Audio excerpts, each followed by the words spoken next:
I want to take a moment to thank today's sponsor, Rome Pre-Owned Sales, located at 949 Floyd Avenue in Rome. If you're in the market for a quality pre-owned vehicle and great customer service, make sure you check them out. A special thank you to General Manager Anthony Mariani for his support of the Rockpile Sports Network and local sports here in the Mohawk Valley. Your sponsorship truly helps us continue to highlight our athletes, coaches, and teams. If you or your business are interested in sponsoring the Rockpile Sports Network, feel free to reach out to me directly at coachkorg23 at gmail.com. Let's welcome everybody to the Mohawk Valley Sportswatch here on Sunday morning.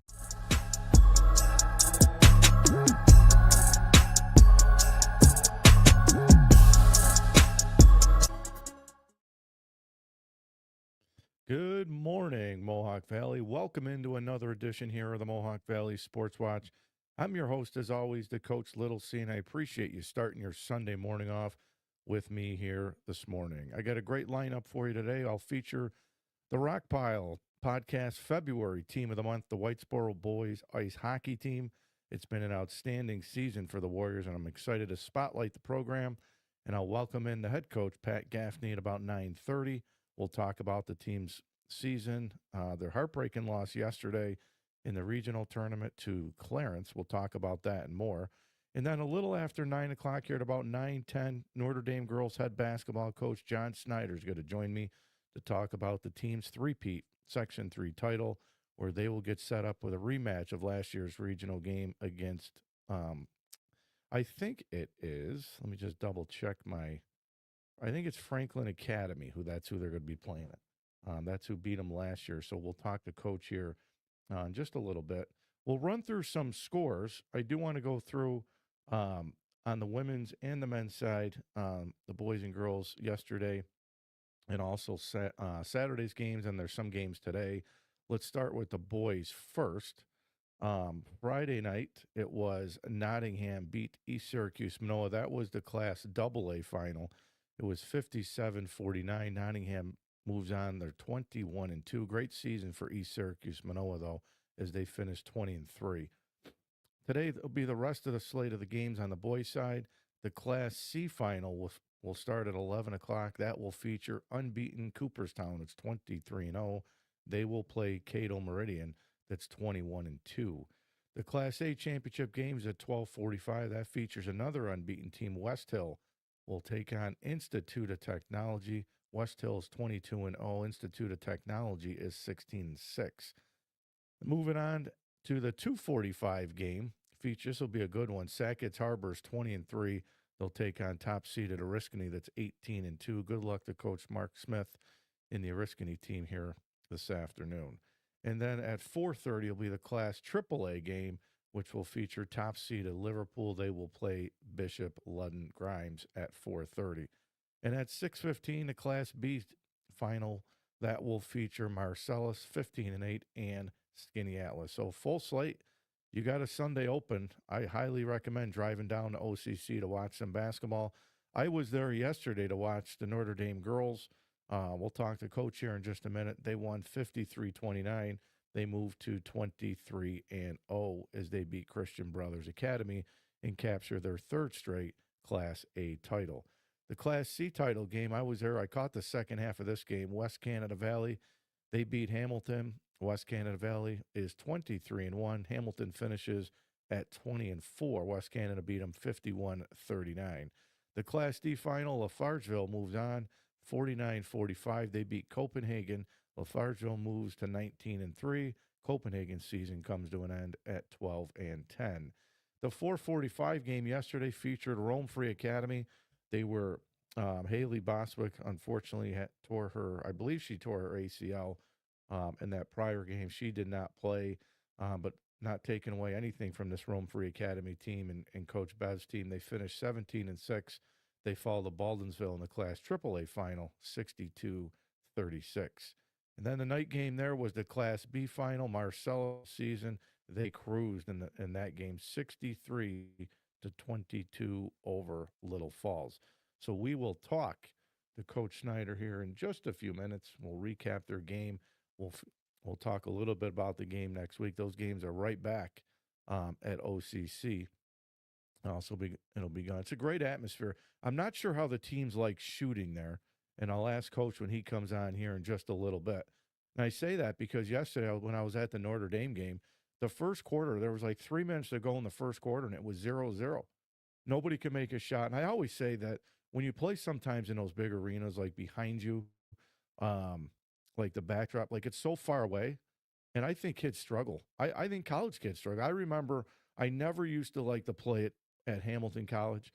When I was at RFA, we used to always play the Christmas tournament at Hamilton College, and it was always like Clinton, New Hartford, us, and Whitesboro would always play there. And I couldn't shoot the ball there. I don't know if it was something to do with the backdrop, whatever it was. I just struggled to shoot in those gyms. But Notre Dame CBA yesterday, I thought we were going to have a 0-0 first quarter. Which I was going to say, when's the last time you see a basketball game scoreless at the end of one quarter? Unless it was a youth basketball game. But anyways, I think it was like 5-2 at the end of the first quarter in that game. But Notre Dame moves on, and we'll talk to Coach Snyder. I'm excited to talk some hockey with Coach Gaffney. He's going to join me. They had a heartbreaker yesterday, but what a great season for Coach. They fell 2-1 to Clarence. West Jenny, they beat Hilton. West Jenny moves on. They're 19-4-1. Whitesboro finishes at 16-8. But hats off to Coach Gaffney on that. He was my February team of the month, so we'll talk to Coach here in just a little bit. If you're watching the show, make sure to like, subscribe. You got any questions for any of the coaches' comments, pop in. You just want to say good morning, pop in, say good morning, and I'll see if I can bring some of your comments over. If you saw my announcement just over the last couple days, I'm going to be doing a completely non-Rockpile related. I will be doing a Wolverines daily 10, 15-minute podcast. I'll be doing it for FanArch. They're a premier sports media company, and I get the opportunity to talk some Michigan football every day, so I'm excited about that. Again, completely separate from this. The Mohawk Valley Sportswatch is not going away. I'll continue to do the local thing for as long as I can. But this will be something completely different. So make sure once I get that up and running, I'll have to make sure you like and subscribe the page for me. So we'll just a little bit. We'll talk to Coach Snyder, and it's hard to believe we got all the NCAA tournament games. The selection Sunday is next Sunday. Some of the conference final games are happening now. The smaller ones, the bigger conferences get going next week. Excited about that. I love Selection Sunday. I cannot wait to watch that. But we'll run through some of the games from yesterday. Some of the bigger schools finishing up their regular season. Duke, Carolina. Duke gets them this time at home, 76-61. Arizona beat Colorado 89-79. Marquette, the upset over UConn, 68-62. Danny Hurley ejected in the final few seconds of that game. We'll have to do a show when I can talk more on college basketball and see what everybody's thoughts are on Danny Hurley. I like Coach Hurley, but I think, the on-court stuff lately with him, I'm not a huge fan of. I know some people like him. I don't dislike him, but I just think those, on-court antics that he does is just not a big fan of it. But Marquette beat him 68-62. Florida, I think, is one of the hottest teams in the country. I don't think you want to see Florida come the NCAA tournament. They're 16-2 in the SEC. They beat Kentucky yesterday, 84-77. We'll have to see if Bobby Hurley, Danny Hurley's brother's season, the regular season comes to an end. They get beat to Iowa State 86-65. Many think that he won't be back for another year at Arizona State, but we'll wait and see. They did just have the win over Kansas earlier in the week. Houston, Kelvin Sampson, his teams just find ways to win. I love how his teams play. They'll be a Final Four, definitely potential candidate, and I think they're a candidate to win the whole thing. They beat Oklahoma State 82-75. BYU beat Texas Tech 82-76. Virginia beats Virginia Tech 76-72. Kansas all over Kansas State 104-85. Wisconsin beat Purdue 97-93. Alabama beat Auburn 96-84. Stephen Pearl, the son of Coach Bruce Pearl, many came out and said that they think Auburn should be a bubble team. I don't know how. I know they got a lot of good wins, but I just don't see how you put a 16-15 team in the NCAA tournament. And the thought of them getting in over undefeated Miami of Ohio. Even if Miami Ohio doesn't win the MAC at 31-0, they belong in. I don't care what conference you're in. I don't care if it's a youth sport. You go undefeated at any conference. I think it means something. So we'll see how the MAC plays out because many think they got to win the MAC tournament to get in, which I think would be a shame if they don't get in and they don't win the MAC. Arkansas beat Missouri 88-84. Louisville beat Miami 92-89. Vanderbilt beat Tennessee 86-82. That's a good Vandy team. It's a good Tennessee team as well. Both teams, I think, can make the second weekend come the NCAA tournament. And George Mason in the A10, they beat St. Louis 86-57. That's the A10 games. And then earlier last night, Syracuse.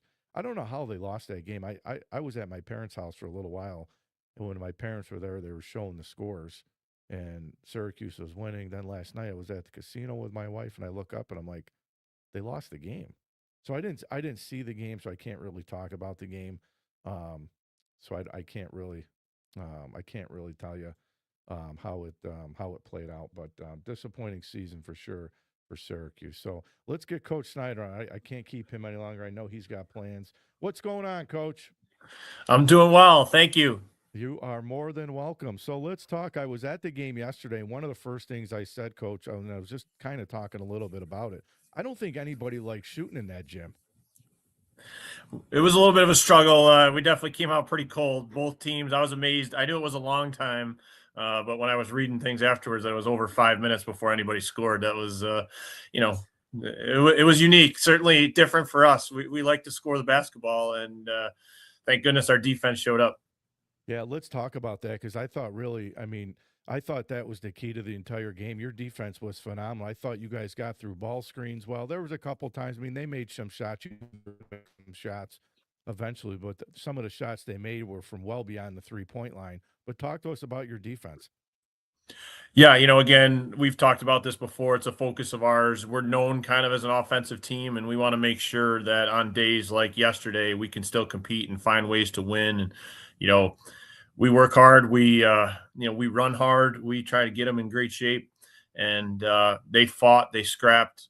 We had a good game plan, and they executed it. And just so proud. I mean, Lily Johnson at the point of attack and her sister Emma on the two guards. I mean, CBA has two tremendous guards that have had a great season, and we did a pretty good job of controlling both of them. So that was an absolute key to winning that game. Coach, we've talked about the culture at Notre Dame that you guys have built there, and to sustain that level of success year in and year out. This is the three-peat for you guys. What's that mean to you? It's really special. I mean, it's almost beyond my wildest dreams. You have hopes as a coach of things that you can build and things that you can put together, and obviously players are absolutely crucial to that. And we have some incredibly talented players, but they have embraced what we teach them. They have, just been open books and sponges, soaking up what we talk to them about, and it's an incredible thing, to just sit and think about three straight sectional championships. We've won our league for 5 straight years. Just sustained success with a group that's grown, and these five seniors are special, and so proud of them and what they've accomplished. Coach, I thought your role players yesterday were huge for you. Aaron had a really good second half. You talk about, the Johnson sisters have been good for you. Jules Otis was good for you yesterday, too. I know Ella gets the attention, but talk to us about the role players. No, it's crucial. Again, I say it all the time. They came out, they threw everything they could at Ella, which I think is part of our offensive struggles. We had to adjust to that. They certainly paid a ton of attention to her. They were in a box for large portions of the game, paying a lot of attention to Ella. And, every shot, it might not look for any one person like anything overwhelming, but Emma Johnson hits two big threes in the first half. Yep. Aaron hits a couple in the second half. Jules goes through a few minutes where she hit a couple shots and got a drive to the basket. And again, all while they're working as hard as they possibly can on the defensive end. And pretty tired probably, but I thought our conditioning was a big difference as the second half. We kind of just continued to work and fight and scrap, and it allowed us to pull away a little bit as the game went on. So, Coach, you guys have got a familiar team as last year, Franklin Academy. You guys played a really good game last year. They got you guys. I think last year, though, you guys were up on them and lost the lead late in that game. So, any lessons from that game that you guys learned coming into the next week's game? I think that game has been with us all season long, to be honest with you. I don't think that game ever left us. It hurt for sure. It was something that we didn't enjoy. It was a feeling we didn't want. And again, just all credit to the girls. To be undefeated at this moment in time is just unbelievable. Not only to be sectional champs, but to have gone through a pretty difficult schedule. We did not like that feeling. Our seniors are incredible competitors, again, starting at the top, but all the way down through every one of our players. And we didn't like that feeling. We put in, I think we worked a lot harder this year. I really do. I think it made us recognize, no lead is ever safe. You need to finish games out. You need to be in top condition. And, so far, so good. A lot of work still to do. And obviously, a great team that we have to play once again, who themselves, I think, have won multiple sectional championships in a row. It'll be a challenge, and we're looking forward to it. Coach, obviously, after you get out of the sectionals, it's a whole different game, different caliber teams now that you play. What's the biggest challenge going from the sectionals into the regionals and hopefully, another state run for you guys? Yeah, again, it's a little difficult. I don't love the whole week off. You go for a week here now. So that's difficult. We've had that a few different times throughout the year. So we'll try and keep them focused in practice and do some different things. That's one thing. Obviously, you see people that you're not as familiar with. Malone is different. We did see them last year, so we have a good idea of their personnel and how the way that they play. So that helps a little bit. But it's a more challenging coaching job. You have to do a little more research. You have to dig in a little bit and kind of find out tendencies and players and things that they like to do as a team. So there's a little more work on the coach's end. I think the day-to-day doesn't change much. We're going to do the same types of things. We're going to practice the same way, hopefully keep the same mentality, focus, attitude, energy, and be ready to go. But, it's just a different animal. And again, we talk about embracing pressure. We've talked about that all year. We've had a lot of pressure on us all the way through, just, trying to do the things that we wanted to do all year long, and embracing that pressure and kind of dealing, using it as a positive, I guess, we talk about a lot that if you don't feel a little bit nervous, there's probably something wrong. So feeling nervous is a good thing. It means you care. And, so far, so good again. And we look forward to embracing the next challenge. I was nervous sitting in the stands watching you guys yesterday. I had that coach's, the butterflies in me. And I'm like, I'm not even coaching this game. Yeah. So, Coach, your Notre Dame community is so good. They love their basketball. They travel well. What's that support been like for you and this team? Just amazing. Again, Notre Dame is a real family. It's a special place. And the support that we get, obviously we're proud of what the product that we put on the floor. So I think we're fun to watch. I think women's basketball, girls basketball has had a real renaissance, across the country, across the world. And I think, we kind of are part of that.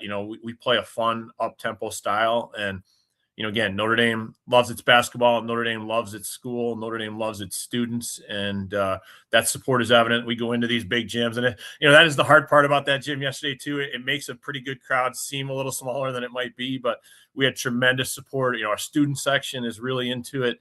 And just a lot of fun. The girls love that support. And I think it helps the way that they play.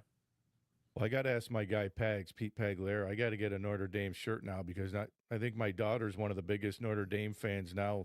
Every game we go to, somebody's giving her a T-shirt or something. So I have to see if I can get a Notre Dame shirt for next week. Sounds good. I laugh because I'm sitting up there watching you. I'm like, how do the Trinkus girls have all this stamp? Like they don't come out of the game. I'm like, how does Ella not get? I'm like, Coach, you got it. You were up double digits. I was joking. I'm saying, all right, he's going to get her out for at least a minute. Let her get some water. How do these girls have that much stamina? They never come out. Do they ever? Yeah, we ride them. We ride them as long as every moment that they're available and able to breathe. We keep them on the court, and they do a great job with it. Again, we have changed our mindset. In my 5 years of coaching, we have become much more focused on our conditioning. I think it's something that is incredibly important. Again, the style that we want to play, we want to run. It's a bigger court that you're on yesterday. Those college courts, that is something you talked about. That's a difference when you get into, states and sectionals and things like that. some people might not realize, but most high school courts are shorter than those college courts, and it makes a difference. It does make a difference, and the girls will tell you they might not like it too much, but we run a fair amount. We keep ourselves moving, and even when we're just practicing, we don't do too many stationary things. So hopefully they're well conditioned. I think they are, and they showed that yesterday. I think conditioning mattered. Like that third quarter into fourth quarter, we were still doing the things we wanted to do, and I think they tired a little bit. Keeping up with our pace. Coach, the last thing I would ask you, that Franklin Academy, what do they bring to the table? What are some of the challenges you guys will have next week? Yeah, they're a really good shooting team. They always are. They play good, hard man-to-man defense. I got some more work to do in preparing for that game and looking at them a little bit more for what they've done this year. But, well coached. Obviously, as we saw last year, they're not going to give up. We got to, if we can get them down, we better keep them down, because they did, as you mentioned, come back on us last year. And, again, just – a team that's used to success, a team, that is important. I think that's something in the culture that we've built is you start to believe you're going to find a way. Like yesterday, we struggled for a long time. And, we talked about just keep doing what we do, just keep, the process and the little things, and eventually it's going to come through. And winning programs have that. They have that at Malone. And so obviously that will be a big challenge for us. Well, Coach, listen, I know you're heading back out to OCC today. Did you say it was your nephew that plays for Cato? Yeah, my nephew plays for Cato, so they got a real challenge. Cooperstown's got a great team. So some mixed feelings there. My daughter teaches and coaches at Cooperstown, so we got a lot of reasons to be at that game today, and it should be fun. Should be a good game. Cato's had a good season. I think they're 21-2 or 23-2. Yeah, they have some talented kids. Yeah, for sure. Well, listen, good luck next week. I'm sure we'll talk again, and we'll be there cheering you guys on next week. Appreciate it. Thank you so much. All right, Coach. Thank you. Take care. Bye-bye. So that was Coach Snyder, the Notre Dame head girls coach. And, once you're a coach, I think you're nervous in every game, because I was nervous watching the game yesterday. And I try to, coach, during a game, I say, what are they going to do differently? What would I do, in certain situations? But they're just in great shape. I mean, they never steer away from their game. The second half, they definitely, you can see the conditioning come in play in the second half, because I think they wore CBA down. And hats off to CBA. They had a great season as well. So congratulations again to Coach Snyder. I'll have to see the times. I meant to ask him what time the game is next week. I'm not sure if they released any of that yet or not. When they do, I'll try to release the schedule. If you follow me on Facebook, I'll try to release the schedule next week of the times. We'll see how some of the local teams today, if they win today, hopefully they win today and they continue on. I'll post the times of where those games are at. I'm not sure if the boys' games are at OCC too, or if it's the girls. I would imagine it's the girls and the boys next week in the regional. So once I find that out, I will let everybody know. So make sure to follow, subscribe on Facebook and YouTube. If you follow me on those platforms, I appreciate it. Apple Podcasts, Spotify, iHeartRadio. For the podcast lovers, I do share my stuff on there as well. And then TikTok, I always post some clips up as there, so you can follow me across all social media platforms to follow the Rock Bio podcast. So up next here at the bottom of the hour, probably in just a few minutes, Whitesboro hockey coach Pat Gaffney is going to join me. His team had a fantastic year. They won a Section 3 title. They beat Skinny Atlas. Their run, they beat Oswego, they beat Clinton, and then they beat Skinny Atlas, and we'll talk to Coach about that game and more. We'll talk about the game yesterday, 2 against Clarence, and we'll get into some of that, and we'll talk to Coach.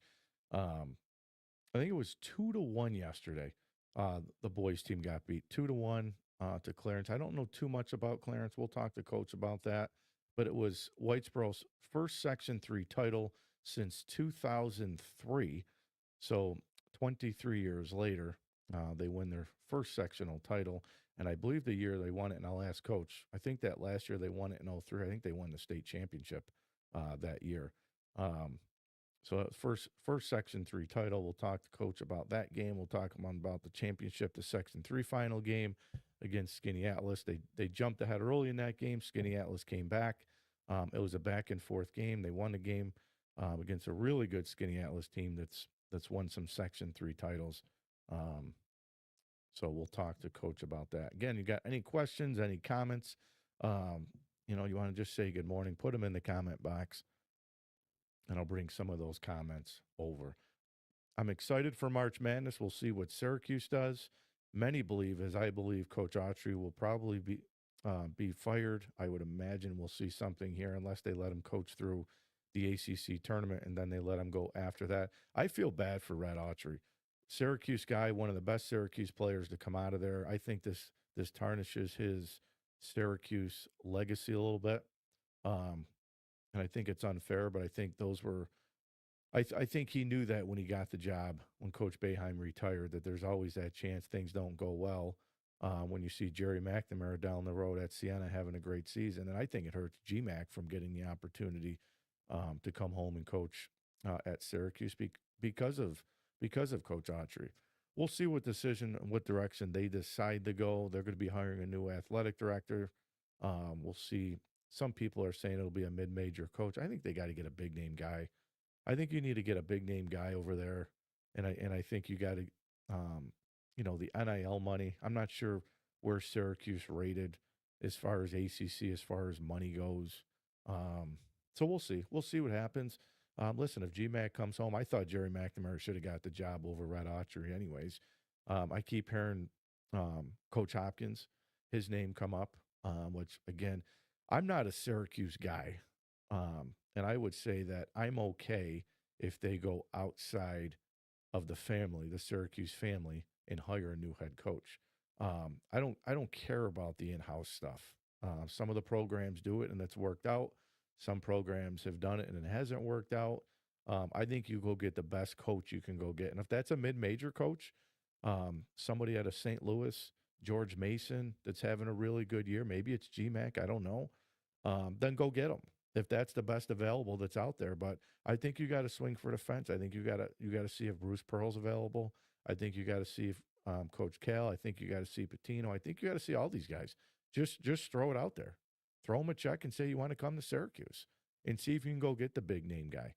I think that's what they have to do. And again, I don't know where they stand NIL money. We'll have to bring on Scott Petoniak here. Scott hasn't been on with me, but anytime we talk Syracuse football or basketball, I always have Scott on. Scott knows Syracuse better than anybody to see what he thinks they should do. Years ago, I interviewed, and God rest his soul, I interviewed Lawrence Moulton years ago on the radio. And one of the things I asked him, and this is when Coach Boeheim was still coaching, I said, when Coach Boeheim decides to retire, who's the next Syracuse coach? And I remember it to this day. Lawrence Moulton said, Hopkins is coming home, baby. Hopkins is coming home. Now, that's before Hopkins went to Washington, and he had a couple good years there, but it didn't go the way he wanted to. And I'm sure that they said, go be a head coach, get your experience, and then, we'll see what happens. But I don't think it went that well for him at Washington. So I don't know, maybe that hurts him. Now, GMAC's done a great job in 2 years at Siena, but it's Siena, right? But GMAC can run a program. He's got a lot of Syracuse guys on the bench with him. So we'll see. We'll see what happens. But I think you gotta shoot high first and then kind of work your way down. And again, I'm good if it's not somebody in the Syracuse family. I am completely good if it's not. And I know a lot of the Syracuse faithful are saying keep it in house. You want to win, whether that's a Syracuse guy or not. You want to win. All right, I think we got Coach Gaffney on. Let's see if we can bring him on. There he is, Coach. How are you? Good morning, sir. I'm very well, thanks. How are you? I'm doing fantastic. Listen, congratulations on a great season. We'll talk about the game yesterday. I did see the 2-1 loss, so we'll get into that. But I want to start first. I think it was since 2003, Coach. They said it was the first time Whitesboro had won a sectional title, and I think, and I'm sure you can correct me, 2003 was that the year they won the state championship too? That is correct. They won the state championship in 2003, and some folks forget that we also made the Final Four in 2020. We didn't win the section, but through an at-large bid, we had won through the regional round, and we're getting ready to play in the Final Four. And we all remember what was going on in 2020, and that Yep. tournament we didn't get a chance to play in the Final Four that year because of COVID. So, Coach, let's start with the sectional title first and bringing a sectional title back home to Whitesboro. And I know it had been since '03. What did that sectional title mean for you guys to bring that thing back home? Uh, Mission accomplished. I don't want to say that we didn't have expectations at the start of the season, but I think if anybody had asked us back then, would we be uh, having a section championship, we might have raised our eyebrows at that. But as the season progressed, team started coming together, went through a couple of peaks and valleys, and got there and got it done.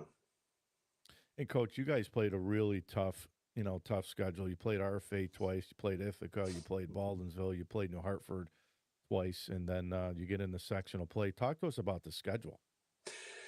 Yeah, I'll be honest. The outcome was good. We like playing some tough games and testing our mettle a little bit. But the reality is, when we coaches get together and doing scheduling in the spring, uh, I just like those guys. The coach, Jason Nowicki at RFA and Mark Lloyd at Baldwinsville.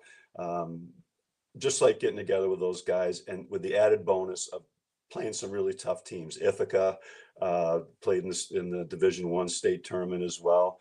I think it served us well, but some of it's just kind of a hockey community thing. So, Coach, let's go back to the Section 3 final game.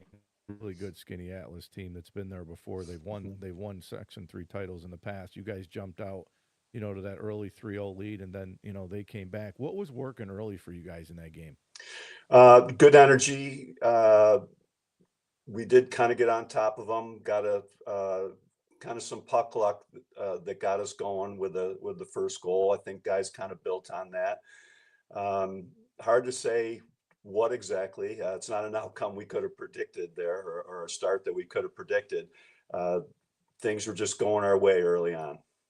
And, Coach, then they come back, they tie that game up, and, you know, didn't look like there was any panic on your guys' team. But what was the message to the team after giving up the 3-goal lead? Keep doing what we're doing. You just kind of touched on something. I think, we had gone through some things earlier in the season, and I think if we had played that game in December or even January, or maybe even the first part of February, I'm not sure we come out on top. We learned how to kind of battle through adversity, and I guess it's good you go through those things early, and so when you need to have that ability, it was available to us. The boys responded really well to that. Coach, talk to us about your leading scorer, junior, Marco Bendetto. He was special for you guys. He had two goals in that game, but what makes him special? He's the full package. Everybody talks about his goals, his goal scoring appropriately, because he gets a bunch of them. But I think what goes unnoticed sometimes through he's quick and he's fast, but really high hockey IQ, anticipates plays very well. Probably our best forechecker, arguably our best penalty killer. Just creates a lot of chaos for opponents, on top of being a great goal scorer. Coach, I always say sometimes as a coach in the preseason or even at the beginning of the season, you're going to have a special group of kids, and it could be a team that's special that can go on a run. And then there's years where you're saying, well, I'm just hoping we can compete, and you never know what happens if this team gets into the sectionals and you're playing well. When did you have that feeling that this team could be special? Well, to be clear, I right from the start, I knew we had kids with skill. I knew we had kids with speed. We had some pretty good supporting characters as well. What I was a little bit concerned about was our ability to play through adversity, which we learned to do, and to kind of play together. And we had a tough loss the last game of the regular season against Oswego, and it was, I think, in part due to some individual play going on, and following week in practice, we had some discussions off the ice about what we could do differently. The discussions kind of concentrated on power play specifically, but it really carried over to 5-on-5 play. The outcome the next week against the same team was a 9-3 win. It carried over to a 7-1 win against Clinton, and then the section championship. So I guess to answer your question directly, it was pretty late in the season when they started the team started gelling, as they say, and started moving the puck a little bit better and moving away from the puck and getting into space a little bit better. That's when they really started to shine. Yeah, and you just answered my next question because I was going to ask you. You guys played really good down the stretch in the regular season. How important was it to play well at the end of the season, and then you guys went on that great run in the sectionals? Yeah, I guess I'm not sure. I'd say we played real well down the stretch. We had a really nice win on senior night against New Hartford. Great atmosphere, 2 student sections going at each other, kind of like old times. But other than that, we were winning games, but we're kind of scratching through them and not really scaring anybody. So again, it was the week following the last regular season game where things really started to pick up in practice, and you saw the outcome in the games we played after that. Coach, what does this run mean for you guys, for the Whitesboro community, who I know in Whitesboro, they love their sports in Whitesboro? I'm so glad you asked that question because if there's going to take a lot away from this experience, but one of the things is the support we got from everybody. We got notes from the mayor. We got video messages from past players. We got I joked, I'm not sure as a joke, 200 text messages after the section championship, people congratulating us and wishing us well going forward. I talked about the hockey community. I had coaches, opposing coaches texting me, wishing me well and offering advice when I asked for it. Fire department, we got our police and fire escort it's kind of happens a lot with Whitesboro athletics. Can't talk enough about the support we've had, and I'm sure I'm missing somebody that I'm going to be mad about later, but it's really been incredible. Coach, how about for yourself? What do you think when you look back and you finally have time to digest, this season? And we'll talk a little bit about the game yesterday, but I really wanted to focus on the sectional win and the great season. What do you think you'll remember the most? I guess it's that atmosphere playing in, it's a kind of a different thing for us, playing in that big barn, loud place, a lot. We had support there as well. Kind of walking around and, or walking in and looking around and kind of realizing we'd gotten somewhere. Sense of achievement for sure. That was a great Skinny Atlas team, very well coached. They play they do so many little things so well. They're so poised. I guess they act appropriately. They act like they've been there before, and so to beat a team like that comes with a lot of pride and sense of accomplishment. And Coach, how about from the players' perspective? What do you hope someday when they look back? Because listen, winning a Section 3 title is hard. There's been years where teams have been undefeated at 20-0 in basketball, and they don't get there or they lose that game. What do you want your kids to remember the most? Yeah, you can ask some of the hockey teams out west. There were some big upsets out there through their sectional tournament. I just hope they feel pride about what they've accomplished. I hope they remember that and not necessarily think about some of the disappointments we've had. I know that without giving too much away, there was a lot of emotion in the locker room yesterday. So I hope they all remember what they felt for each other through the season that kind of all came to a head in the last couple weeks. I guess those are the things I'm thinking about. And Coach, let's talk about that game from yesterday, 2-1. I think Marco scored the goal for you in the second period. You guys fall 2-1. Talk to us a little bit about that game. Great game. We were pretty sure going in that 2 very similar teams, high-powered first line that could. Each team had a line that could dominate a game with a cast of supporting characters. We knew that their goalie was coming in with about a 950 save percentage and a 1.8 goals against average. So no, we knew he was going to be tough. Um, Not a lot of room out there, so neither team had a lot of space to do too much fancy stuff. I think both teams defended very well, got into passing lanes, got into shooting lanes. We blocked a lot of shots. Uh, just tight defensive battle. We controlled their top line had something like 56 goals in the regular season. So high powered offense that we controlled pretty well. We just couldn't get quite enough done offensively. Credit to their D.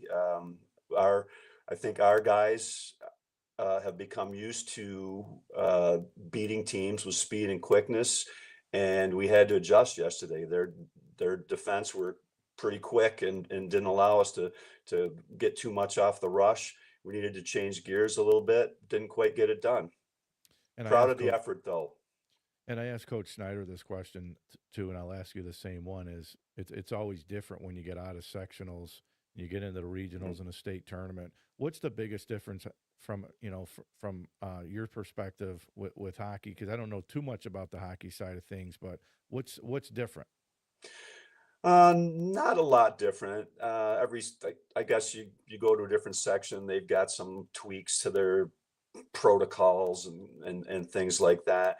Uh, as for me, as a head coach, the biggest thing was the logistics. I said 200 texts. Some of those were, you have to do this and you have to do that and you have to submit a roster. And there was, probably another 50 emails and you got to get a bus and you got to get a parking pass. And that was, for me, I spent a lot of time on that in the last week. And I guess that was the biggest thing. You go through the regular season, and by now it's boom, boom, boom. You know what you're doing. Routine is pretty well established, and you get into that week going to regionals, and you try, or I'll speak for myself, try to make it as normal a thing for the Yep. boys, but all the while this stuff's going on in the background, and you're leaving practice and your head's saying, I gotta like these 10 more things to get done tonight before we plan practice tomorrow. So for me, that was the biggest change for me, or the biggest difference from from your regular season schedule. And Coach, the last thing I'll ask you, you had a special goalie too. Luke was special for you, and talk to us about just what he meant to the program and what a great career. Yeah, first team All-Star. I guess I didn't talk enough about that. We had 5 first team All-Stars on this team too. So, coaching was easy. Send the All-Stars out there as much as you can. But Luke in particular, he is a kid. We talked about him in our banquet quite a lot, about the fact that there's probably no player on our team who did so much work on his game away from us, did a lot of independent work, turned himself into a very good technical goalie. And yeah, and I guess maybe a bigger thing is he really had to wait his turn. He was blocked by some upperclassmen. So all through that time, he's working on his game, getting better. And you couldn't have blamed him for saying it's not really paying off. I'm not getting the game time that I was hoping for until this year. And this year came and we rode him hard. He was our boy, and he really answered the bell. Well, Coach, listen, I appreciate you coming on with me this morning, and the whole Mohawk Valley's proud of you. What a great run and great group of kids, and I appreciate you getting a chance to come on with me. Not at all. I appreciate your interest in the program. Thanks for your coverage of the team. Yeah, I appreciate it, Coach. Have a good rest of the weekend. Thank you. You do the same. Take All care. right. So that was Whitesboro hockey coach, Coach Pat Gaffney, and one of the things I don't follow hockey as closely, but I mean, obviously, I watch the scores and I read up on it and stuff, and it was a great run for them. They were actually my February team of the month um, on the rock pile, so I want to congratulate Coach. And what a heartbreaking loss yesterday, 2-1. And he had asked me earlier in the week. He had said, when I was talking to him, you still want me on if we don't win? I said, absolutely. Win or lose, I want you on to talk about the program. So special group, congratulations to Coach and his team. So with that, that's going to do it for another edition here of the Mohawk Valley Sports Watch. Again, big thank you to Coach Pat Gaffney for joining me, representing the February Team of the Month on the Rock Pile, talking about the Whitesboro boys hockey program on their first sectional title win since 2003. I want to thank Coach Snyder for jumping on with me this morning as well. Best of luck to his nephew today as Cato Meridian tries to beat Cooperstown, that's unbeaten. And thanks as well to all the coaches who were able to join and follow me across the Mohawk Valley. And for everybody here listening across the Mohawk Valley, I say thank you for spending your Sunday morning with me. Enjoy the rest of your weekend supporting local teams. And again, make sure to like, follow, and subscribe so you never miss an episode of the Mohawk Valley Sports Watch. Have a good rest of your weekend, everybody.